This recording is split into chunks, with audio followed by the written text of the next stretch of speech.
आपण आता child psychology थोडंसं बघूया.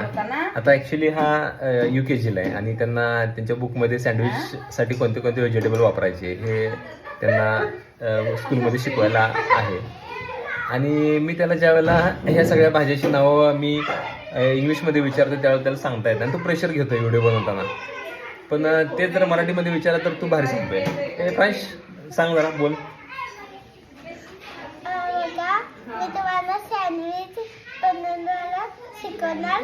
पहिला आपल्याला ब्रेड घ्यायचं, त्याच्यानंतर बटाटा घ्यायचा, त्याच्यानंतर बीट घ्यायचं, त्याच्यानंतर टमाटर घ्यायचं, त्याच्यानंतर काकडी घ्यायचं, त्याच्यानंतर कांदा घ्यायचा.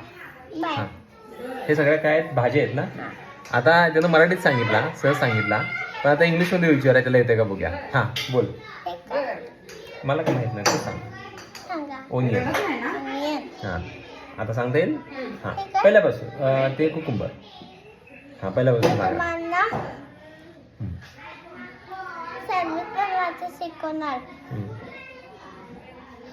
पहिला आपल्याला ब्रेड घ्यायचं, त्याच्यानंतर पोटॅटो घ्यायचा, त्याच्यानंतर बीटरूट घ्यायचं, त्याच्यानंतर टोमॅटो घ्यायचं, त्याच्यानंतर आपल्याला कुकुंबर घ्यायचं, त्याच्यानंतर आपल्याला काय ते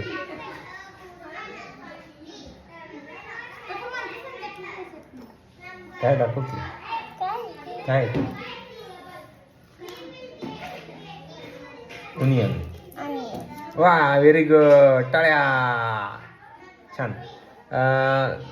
थोडंसं इंग्लिशमध्ये विचारल्यानंतर तो प्रेशर घेतो आणि जे नॅचरल टेंडन्सी आहे मुलांची तर ती शो होत नाही आहे. बऱ्याच वेळेला आपल्याला शिकवताना असंच वाटतं की मुलांना सगळं यायला पाहिजे, पण त्या प्रेशरखाली मुलांची नॅचरल टेंडन्सी जी ग्रो व्हायची आहे किंवा जे काही आपल्या त्यांच्यासमोर जे दिसतंय ते ग्रास्प करण्याची नॅचरल टेंडन्सी कुठेतरी कमी व्हायला लागली आहे. याचं कारण म्हणजेच एक्स्ट्रा प्रेशर. ठीक आहे, थँक्यू.